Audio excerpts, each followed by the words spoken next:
হুসাইন শহীদ হবেন কারবালার ওই জমিনে। আল্লাহুম্মা সাল্লি আলা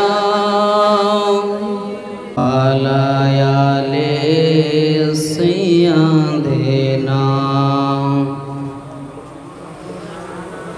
মহরমের ওই 10 তারিখে, মহরমের ওই 10 তারিখে কি ঘটাইলেন পাক রব্বানা।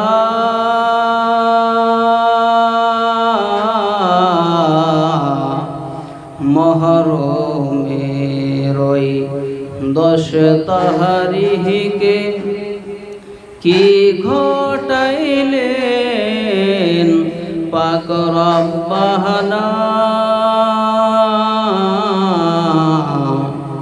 শহীদের কেয়া বলতে গিয়া, ইমাম হোসেনের ঘটনা বলতে গিয়া, অন্তর ফেটে হয় কানা।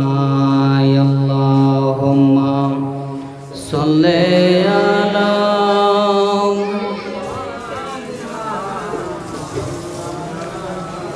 জোরে সোরে পড়ে দেন সাল্লাল্লাহু তাআলা আলাইহি ওয়াসাল্লাম। আজকের যে মেহফিল তো পুরো বিশ্বতেই হচ্ছে এবং হবে, কিন্তু এমন মেহফিল যেটা ওলি আউলিয়ার মেহফিল। জোরে বলতেন সুবহানাল্লাহ। বলছে सरकार की महफिल सरकार ही सजाते हैं, सरकार की महफिल सरकार ही सजाते हैं, और इसमें आते हैं वो जिसको खुद सरकार ही बुलाते हैं। বহু লোক হয়তো ভাববে যে ওকে দাওয়াত দিয়েছিলাম এলো না, ওকে আমি বলেছিলাম আসতে পারলো না, তো আসলো না এটা নয়। সরকার ডাকলে অবশ্যই আসবেন, সরকার না ডাকলে, সরকার মানে জেনার মেহফিল মাওলা হোসাইন আলাইহিস সালাতু সালাম, নওয়াসায়ে রসুল সৈয়দুশ শুহাদা, জিনার হাতে জান্নাতের চাবি ও তালা, জিনার ওপরে স্বয়ং রাজি খোদা তালা, সেই হোসাইন যদি আপনাকে না ডাকে তাহলে এই মেহফিলে আসা সম্ভব নয়। তো এটা যেহেতু দরবার, এই দরবারের আমরা গোলাম এবং দাস, মুরিদ ভক্ত মানে ছাত্র। এখানে আমরা যেহেতু ধরুন বলার জন্য আসি না, এখানে আমরা ফায়েজ অর্জনের উদ্দেশ্যে আসি। কিন্তু অন্যান্য মেহফিলগুলো থাকে আমাদের জলসার উদ্দেশ্য, কিন্তু আজকে উদ্দেশ্য জলসা নয়, জাস্ট মুর্শিদ কিবলার আদেশ অনুযায়ী এক এক করে আসবেন, 10 মিনিট করে 15 মিনিট করে আবার বসে যাবেন। তো পরিপূর্ণ সবকে খেয়াল রাখতে হবে, নচেত আমাদের বোতলকে আপনি টাইট করে লাগিয়ে রাখলে এক ফোঁটাও জল ঢাললে জল প্রবেশ করবে না। কলবকে বন্ধ করে রাখলে হবে না, ওপেন করে রাখুন। কারবালার ইতিহাস কোরআনে কথা বলছে, আপনি এবং আমি নয়।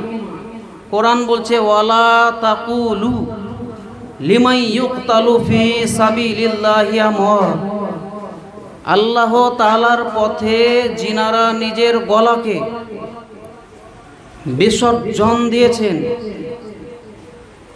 এবং আল্লাহর পথে শহীদ বরণ করেছেন, তাদেরকে তো মরে গেছে কথা বলা চলবে না, এমনকি মরে গেছে বলে ধারণা পর্যন্ত করা নিষেধ।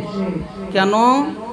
কোরআন বলছে বাল আহিয়াউ, বরং তারা শহীদ হওয়ার পরেও নিজ নিজ রওজা পাকে, নিজ নিজ কবর মুবারকে, নিজ নিজ মাজার শরীফের ভেতরে জিন্দা এবং জীবিত। মহব্বতে বলেন সুবহানাল্লাহ।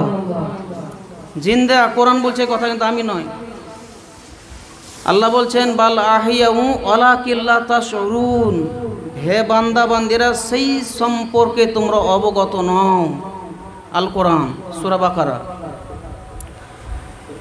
তাহলে নবী ওলিয়া উলিয়া এবং শহীদগণকে যাহারা মরে গেছে বলছে এখনো সমাজে, মানে এরা নিজের বাপ দাদার ধর্ম পালন করছে, বাপ দাদার নাম ইতিহাসের খাতায় খাতায় পাতায় পাতায় লিপিবদ্ধ পাওয়া যায়। এদের বাপ দাদা হচ্ছে ফেরাউন নাম্বার 1, আবু লাহাব, আবু জেহেল, উতবা সোয়াইবা, ফেরাউন নমরুদ এবং এজিদ ইবলিস শয়তান, তাহাদের আকীদা ছিল এটা। কিন্তু সুবহানাল্লাহ, মাওলা আলী যিনি শেরে খোদা, হায়দারে কাররার, ফাতেহে খাইবার, যিনি বেরাদানি ইসলাম, আল্লাহ তাআলা শের মানে টাইগার বাঘ, ওনার আকীদা এমন নয়। হযরত আবু বকর সিদ্দিকের আকীদা এমন নয়। গৌসে আজমের আকীদা এমন নয়। খাজা মঈনুদ্দিন চিশতির আকীদা এমন নয়। ইনাদের আকীদা যেটা কোরআন হাদিসে লেখা আছে, এই আকীদাই ইনাদের ভিতরে বিরাজ। কিন্তু বেঈমান কাফেরদের আকীদা আল্লাহর বিরুদ্ধে, আর সেই আকীদা বহু মৌলবীর ভিতরে আজকে দেখা যাচ্ছে। তার মানে এও ইকোটা কমিয়ে দেবো, কথা ভালো বোঝা যাচ্ছে না মনে হচ্ছে। তো এরও আকীদা হচ্ছে নিজের বাপ দাদা কাফের বেঈমানের ওপরে ও নির্ভর করছে। যারা হোসাইনি মুসলমান হবে তারা হোসাইনকে ফলো করবে, আর যারা এজিদি অনুসারী হবে এজিদকে ফলো করবে। বহু মৌলবীর বক্তব্য, মুর্শিদ কিবলার আলোচনা শুনবেন এবং ইউটিউবে ছাড়াও